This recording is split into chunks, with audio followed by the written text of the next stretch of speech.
Hello everyone, my name is Ram. Well guys, एक बार फिर से मैं आपके सामने हाजिर हूँ एक बहुत इंटरेस्टिंग स्टोरी लेकर। एक टाइगर के बारे में है और एक बिल्ली के बारे में है। तो वीडियो में बने रहें, ठीक है।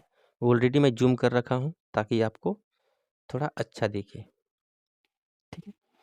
तो वेल गाइस, ये वीडियो उनके लिए है जो इंग्लिश पढ़ लेते हैं, जो स्टूडेंट इंग्लिश पढ़ लेते हैं, लेकिन जब वे ट्रांसलेशन करते हैं, जब वे अनुवाद करते हैं, तो वो अटक जाते हैं, उनको दिक्कत आती है। वो स्टूडेंट वीडियो मिस न करें। वेल गाइस, मैं आपसे वादा करता हूँ, अगर आप मेरे चैनल से जुड़ते हैं, तो सबसे पहले तो मैं आपको इंग्लिश टू हिंदी ट्रांसलेशन करना सिखा के छोड़ूंगा। इसके बाद मैं सोच रहा हूँ कम से कम 100-200 वीडियो डाल लूँ। इसके बाद मैं टेंस पे भी काम करूँ, ठीक है। वीडियो में बने रहें। यहाँ लिखा है मेन हेडिंग में, the tiger and the smelly pole cat, ठीक है। तो टाइगर को सभी जानते हैं। एंड मतलब होता है और स्मेली मतलब होता है दुर्गंध। और पोल कैट मतलब होता है शरारती बिल्ली, बदमाश बिल्ली। तो एक बदमाश बिल्ली के और एक टाइगर के बीच में स्टोरी है, ठीक। यहाँ लिखा है, there lived a fuzzy and foul smelly pole cat on top hill. Guys, जब भी कोई कहानी स्टार्ट होती है तो आपको दो चीज़ देखने को मिलेगा। या तो शुरुआत में लिखा होगा वंस या फिर वंस अपॉन अ टाइम। तो उन दोनों का मतलब तो एक ही होता है, एक समय की बात है, एक लंबे समय की बात है। और दूसरा मिलेगा आपको देयर। तो देयर का मतलब हम सभी जानते हैं, देयर का मतलब होता है वहाँ। जैसे मैं वहाँ जाऊँगा, आई विल गो देयर। मैं वहाँ जा रहा हूँ, आई एम गोइंग देयर। मैं वहाँ जा रहा था, आई वॉज गोइंग देयर, ठीक है। लेकिन यहाँ पे जो देयर है ना, इस देयर का मतलब कुछ भी नहीं है।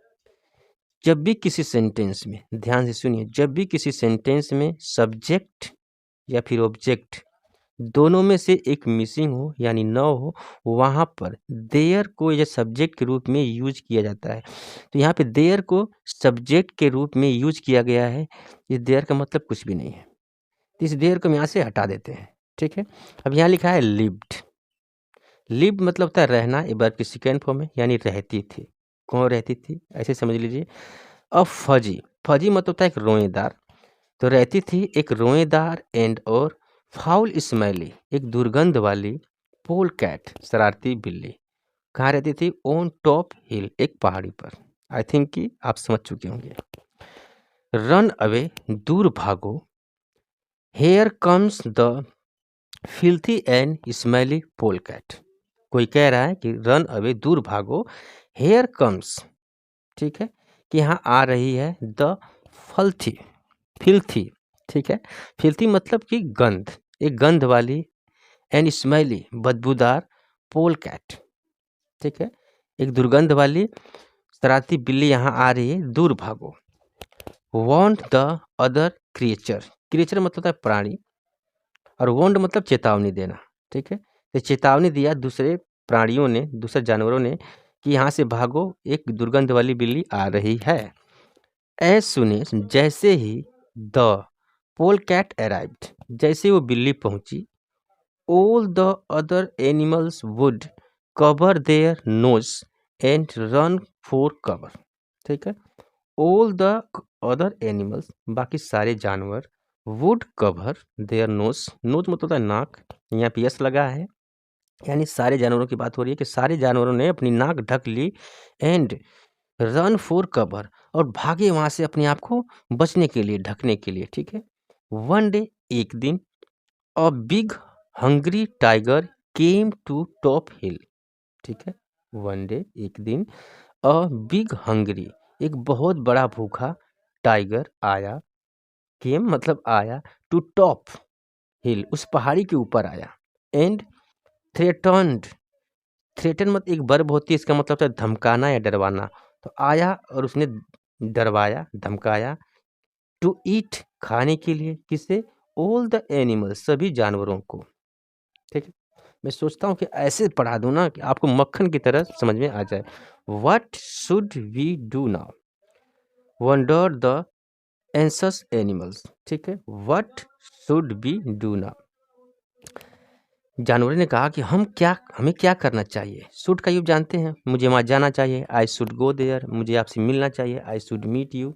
शुड का मतलब होता है चाहिए के सेंस में किया जाता है। तो जानवरों ने कहा उस टाइगर को देखकर कि what should we do now, कि हमें क्या करना चाहिए। वंडर्ड, वंडर्ड मतलब होता है आश्चर्य। द एंसेस मतलब चिंतित, एनिमल्स, वो एनिमल चिंतित होकर बोले कि हमें क्या करना चाहिए। कैन आई हेल्प, क्या मैं हेल्प कर सकती हूँ। ये बात कौन बोल रहा है भाई, देखते हैं। Asked the pole cat softly, उस दुर्गंध बिल्ली ने बोला कि क्या मैं आपकी हेल्प कर सकती हूँ।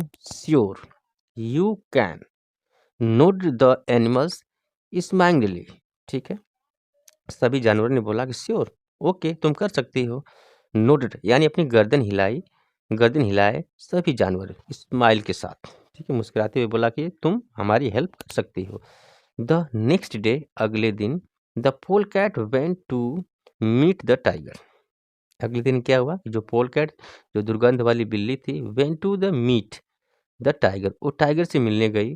The tiger shrank back from its bad odour, जो टाइगर था, जो चीता था, श्रैंक मतलब होता है पीछे हट जाना, वो पीछे हट गया। श्रैंक बैक फ्रॉम, वहां से पीछे हट गया। इट्स बैड ओडर, ओडर मतलब होता है गंध, दुर्गंध, इसका मतलब ही दुर्गंध होता है। उसके बुरे दुर्गंध से देखकर बिल्ली के ने वो पीछे हट गया। Nearly fainting from the strong smell, और पर नजदीक नहीं आया। फेंट एक वर्ब होता है जिसका मतलब होता है बेहोश हो जाना, कि नियरली नहीं आया, बिल्कुल वो बेहोश हो गया। स्ट्रॉन्ग स्मेल से वो बिल्कुल बेहोश हो गया और करीब नहीं आया। The tiger ran away, tiger वहां से भाग गया। And never return to top hill, और पहाड़ी पे वो कभी नहीं आया।